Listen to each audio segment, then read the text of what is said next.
Joining us now, Ann Nallo. She is the spokesperson for the Atlantic Coast Pipeline. She's also a senior communications executive with Dominion Energy, and she is with us now. Big ruling yesterday. The Supreme Court says Atlantic Coast Pipeline can go forward in the Appalachians.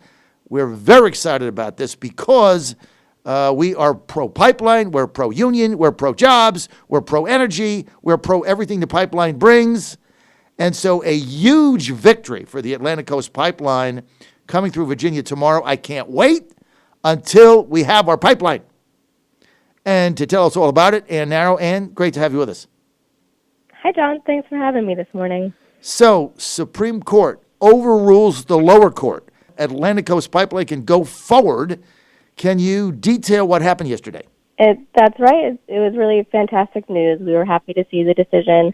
So essentially what was in question was how the crossing underneath the Appalachian Trail could be approved. And so I want to be clear, we're talking about more than 600 feet below the surface of this trail. And we had gone through some previous consultation with the federal agencies. It had been determined that the Forest Service was the correct agency to approve, and we went through a rigorous process. They did that, but as you said, the lower court in late 2018 vacated that permit. And so we went through this process because we disagreed, and the decision was also at odds with the consensus of the Department of Interior, the Department of Agriculture, the Park Service, and the Forest Service. So we were lucky enough yesterday to get the positive decision with 7 out of the 9 judges agreeing with us, and we had also been backed by the U.S. Solicitor General, by 18 state attorneys general, more than 60 members of Congress, and dozens of labor and industry groups. So it was a big win for a lot of people, for workers, for cleaner energy, and for economic activity in the unions. I mean, these are great paying jobs. We've got to get this pipeline going. It's going to bring business to outlying areas of Virginia because businesses can come, manufacturing can come, they can hook right into the pipeline.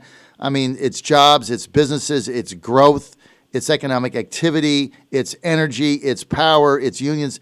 Best news ever. As everybody knows, I am so pro-pipeline because it brings jobs and it brings energy and it brings manufacturing. It brings all the things you want. Now, Anna, tell us, this has been a long time, right? Because it got shut down 2 years ago.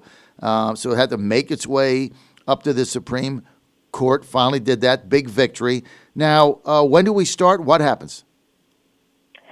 So what happens next is, this is just, one piece of the puzzle. So we go back to the Forest Service. They actually just days ago issued a notice of intent, essentially restarting the permitting process for that agency. So we'll work with them as we have been for many months and as we have been with the other federal agencies, and look to get our essential permits in place and restart construction later this year. Define later. I would have to say it's up to the federal agencies. They have a permitting process, and we work with them. So I know with the Forest Service, they're looking at issuing some sort of draft in July, and then they've said later this year for the final draft. So there's a public process that's part of this as well. So there's a timeline that still has to be determined. So when do we get the shovels out? As soon as we get a couple more essential permits. So I would say, just a few months from now, So it's June. Are we talking September? I mean, just when am I going to see shovel in ground to get this pipeline going again? Because where I live, they broke ground for the pipeline, and then it got stopped, and they covered it up, and it's done. So when am I going to get my pipeline is what I'm trying to ask. When is it going to be done in Virginia? I wish I could give you an exact answer to that, but before the end of the year... give me an estimate. I'll say before the end of the year, but it depends on the federal process. So we depend on the federal agencies to go through their process, and we provide all the information that we can, and then it's up to them to determine the right way and the right timeline for everything. And all these permits kind of dovetail together as well. So you have to make sure the timing of each one is appropriate. All right, so it sounds like we could be started here sometime in the fall. John Fredericks Radio Network, Ann Nallo with us. She is the spokesperson for the Atlantic Coast Pipeline. Yay, my favorite pipeline ever in the history of all pipelines. She's also Senior Executive Communications with Dominion Energy, who is behind the pipeline. So, Anna, let me ask you this. I just want to get my pipeline through Virginia, right? Because it's jobs, it's energy, it's manufacturing. It's all good things happen. Plus, it's jobs building the pipeline. These are good-paying union jobs. So let's just say today's June 16th. Let's say, and I live in Chesapeake, right? And one of the things about this pipeline is going all the way down to the North Carolina line, down through South Chesapeake there. There's a whole bunch of jobs it's going to create. When am I going to be able to, stand over the pipeline in Chesapeake and pop the champagne? Yeah, so we're looking at early 2022 to be in service for customers. So later this year and all of next year will be full steam ahead construction and then in service by early 2022. That's a good timeline. Thank you. And meantime, how many union jobs is this going to create in the construction? Just give me an estimate.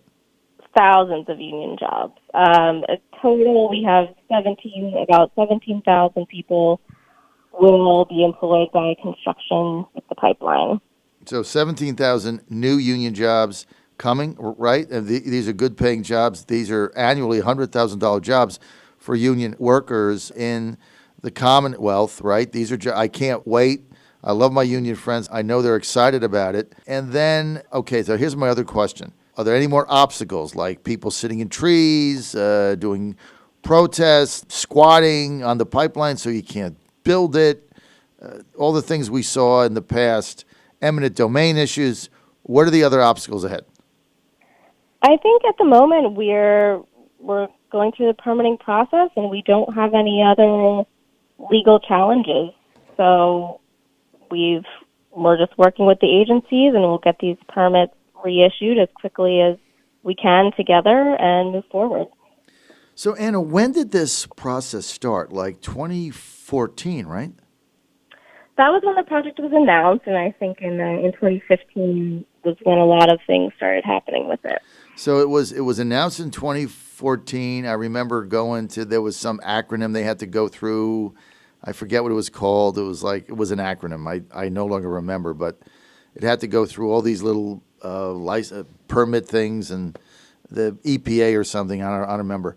So 2014 it started. It's going to be done in 2022. So that's 8 years to build a pipeline through Virginia. Now, on the surface, you'd say that's a long time. Trump would say, oh, my God, 8 years. I could have done 8 months.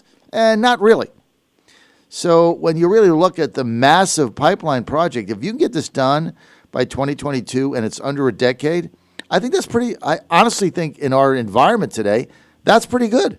I think so. I think that we do want critical infrastructure to be able to go through the process as quickly as possible. And, I'm sure that there are things that could be done to streamline the process a bit more, but we're doing our best here and working as fast as we can to get everything properly permitted and get the pipeline in the ground. Anna, thank you for sharing. Ann Nallo, thank you for sharing that with us and giving us the insight. And 2022, your projection, because it's only a projection, things can happen, is your projection as to when the pipeline will be completed, oil will be flowing, jobs will be created. Natural gas will be flowing. What did I say? Oil? I'm sorry. Natural gas. It's habit. Natural gas will be flowing.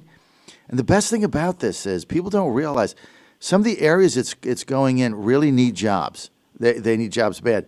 And a manufacturing company, they can buy the land adjacent to the pipeline. They can put themselves up, grow up, and then they can tap right into the pipeline to get the energy, right? So that's right. It's cheap, it's affordable, it's efficient, it's plentiful. And that is why you're going to create jobs in these rural areas that run along the pipeline, especially as manufacturing comes back from China. So think about it. We need to get manufacturing back from China. I want it in Virginia. I don't want it in Washington State with Chaz. I want it right here. and I want it in the areas that need it. In order to do that, we now have the energy. So there's a lot of things being produced in China right now that with the tariffs and everything else, not going to happen. We're bringing them back. And why not open business up right here in Virginia along the pipeline where you have the energy and then create all those jobs? Does that make sense or Right. not? Yeah, I mean, already more than 6 million people between Virginia and North Carolina use natural gas to heat their homes or cook their food, and more than one-third of our region's electricity is generated by natural gas. So the ACP is responding to critical shortages that we have today to support home heating and manufacturing, and also our very important military installations by Hampton Roads. And then we're also looking at that aspect moving forward to have cleaner energy and reliable energy for more manufacturing as well. Well, I'm glad you mentioned the Norfolk area because we had during when this whole thing was starting, I had the admiral on that's in charge of that Navy base who said they would not recommend another carrier coming to Norfolk if they couldn't get the energy. Guess there was a time a couple summers ago we just had a shortage and it was overloaded. The military, the Navy was at risk of getting the energy they needed for the carriers. So I remember the admiral came on. This is about when this whole thing's just like 2015. I can't even remember his name. He might not be there now, but he said, if we don't get a source of energy and get this pipeline, I'm simply not going to recommend any more carriers come here. In fact, I'm going to probably take one that we have and put it in Jacksonville, right? So there's a lot of implications here, Anna, and I applaud the persistence of Dominion Energy and the Atlantic Coast Pipeline to go forward. And a lot of jobs being created, a lot of good union jobs, so I'm very excited about it. Good job. Thank you. Appreciate the support. All right. And Nallo, thanks for being with us. John Fredericks Radio Network, Trucking the Truth Across America.